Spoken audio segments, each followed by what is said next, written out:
ఈ మధ్యన ఇంకో కొత్త పాట అందుకున్నారు పాపం. నల్గొండ జిల్లా మీద ప్రేమ వచ్చిందట వీళ్ళకు. తాగే మూసి నీళ్లను మురికి నీళ్ళుగా మార్చింది మీరు. హుస్సేన్ సాగర్ ఒడ్డున నిలబడగలిగినరా? ఎవరన్నా సాయంత్రం పూట వచ్చి ట్యాంక్ బండి మీద కాసేపు కూర్చొని పోదాం, సేద తీరుదామని వస్తే ముక్కులు మూసుకోవాల్సిన పరిస్థితి. అక్కడ ఉన్న బోట్లో కాసేపు తిరుగుదామంటే ఇంటికి పోయేవరకే వాంతులు, విరోచనాలు, తలనొప్పి తప్ప ఇంకొకటి లేదు అన్నాడు. మూసి ఒడ్డున ఇక్కడి నుంచి అక్కడికి నిలబడే పరిస్థితి ఉండేనా? ఎవడు కారకుడు? మీ ముఖ్యమంత్రి పాత బాసు, కొత్త బాసులు, మీ మీ మీ మొదటి నుంచి ఉన్న బాసులు. కాంగ్రెస్ కాదా సకల దరిద్రాలకు కారణం?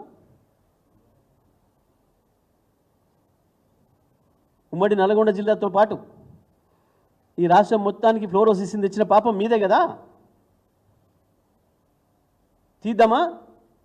1956 నాడు ఈ రాష్ట్రంలో ఫ్లోరోసిస్ ఎక్కడుంది? 2014 నాటికి ఎంత దాకా విస్తరించింది? ఎప్పుడు పుట్టింది, ఎక్కడికి విస్తరించింది?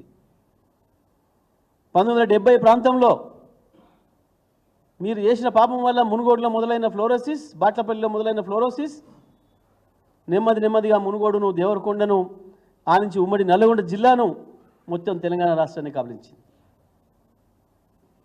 ఎవరిది పాపం? మీది కాకపోతే?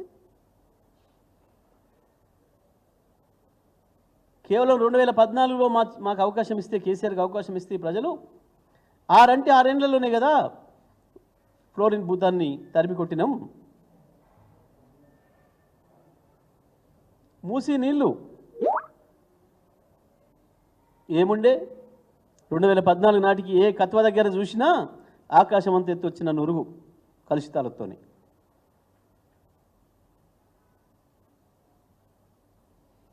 ఇప్పుడు కదా గత 5-6 సంవత్సరాలు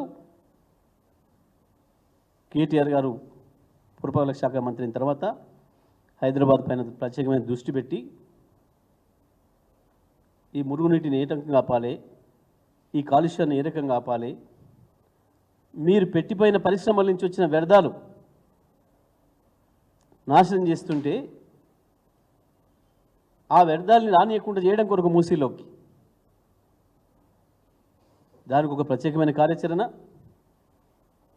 హైదరాబాద్ నగరం మురికి నీరు ఏదైతే మూసీలకు పోయి కాలుష్యం చేస్తుందో ఒక్క చుక్క కూడా,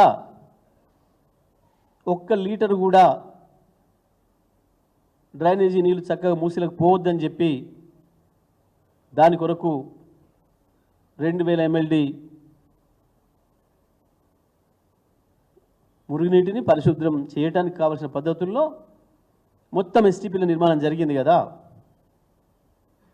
మొన్న మా కేటీఆర్ గారి నాయకత్వంలో హైదరాబాద్ ఎమ్మెల్యేలు, రంగారెడ్డి జిల్లా ఎమ్మెల్యేలు అందరూ పోయి చూపించి చెప్పొచ్చారు. మీకు సోయి లేదు, సుందరీకరణ అంటే ఇండ్లు కూలగొట్టడం కాదు, గుడిసెల్ని కూలగొట్టి ఆకాశ ఆర్మయాలు కట్టడం కాదు, ప్రక్షాళన అంటే ఇండ్లు కూలగొట్టడం కాదు, ముందు దాంట్లోకి ఎక్కడి నుంచి మురుగు వస్తుందో, ఎక్కడి నుంచి కాలుష్యం వస్తుందో వాటిని అరికట్టడం అనేది మొదటిది. కేసీఆర్ గారు చెప్పిన మాట ప్రకారం మూసిని సుందరీకరించడానికి, మూసిని ప్రక్షాళన చేయడానికి కావాల్సిన కార్యాచరణ ప్రారంభమైంది మా ప్రభుత్వ హయాంలోనే. దానికి మొత్తం కలిపితే 16,500 కోట్ల రూపాయలు అవుతుంది అని చెప్పి స్పష్టంగా డిపిఆర్ ఇచ్చి పనులు ప్రారంభం చేసినాం.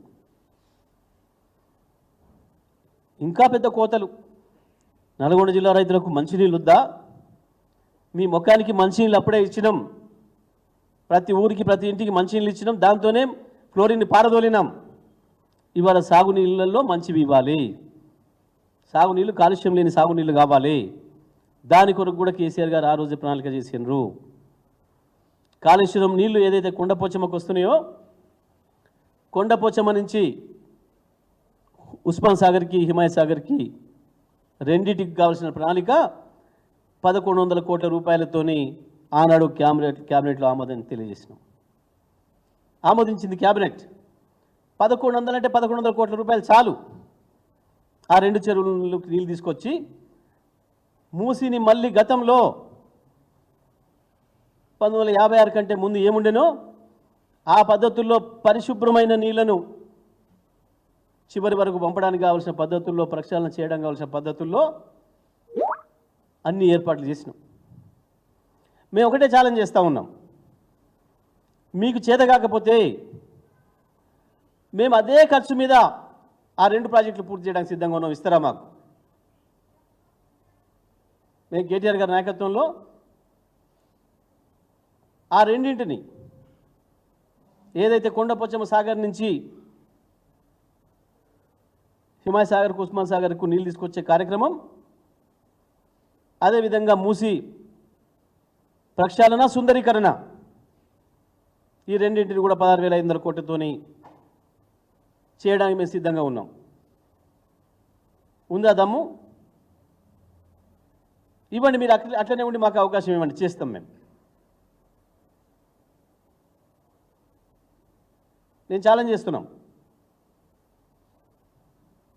కట్టిన ప్రాజెక్టులతో నీళ్ళు ఇవ్వడం చేతగాలే, మేము ఇచ్చిన 24 గంటల కరెంటుని ఇవ్వడానికి చేతగాట్లే, 1,10,00,000 ఇండ్లకు మేము ఇచ్చిన మంచినీళ్ళు ఇవ్వడం చేత కావట్లే,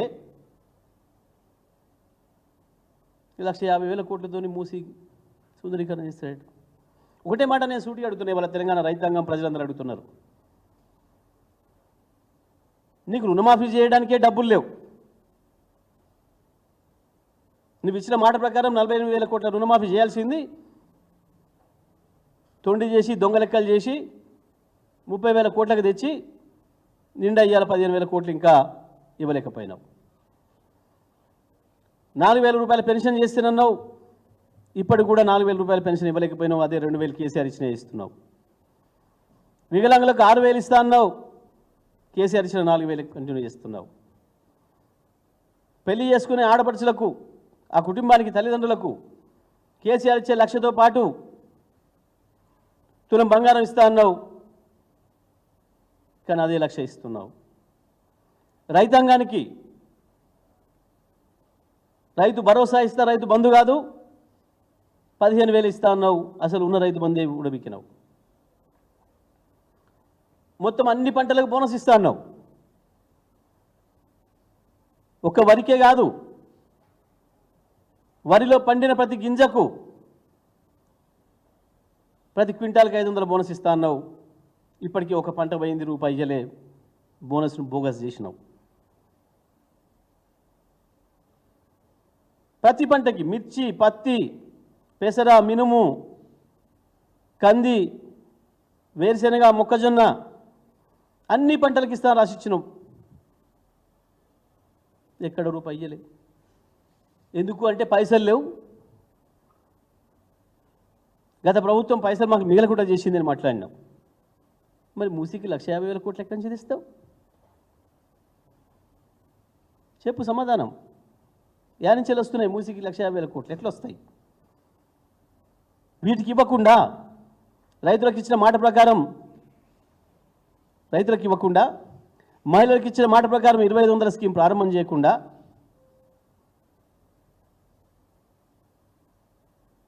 ఆటో కార్మికులకు ఇస్తానన్న 12,000 రూపాయలు ప్రారంభం చేయకుండా, వ్యవసాయ కూలీలకు, భూమి లేని వ్యవసాయ కూలీలకు ఇస్తానన్న 12,000 రూపాయల పథకం ప్రారంభం చేయకుండా,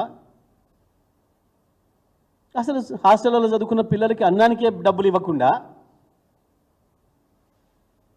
ఇప్పటికి 26 మంది పిల్లల్ని చంపినావు. మూసీలో 1,50,000 కోట్ల కుంభకోణానికి పథకం ప్రారంభం చేసినావు, ఏడికెళ్ళి తెస్తావు చెప్పు డబ్బులు?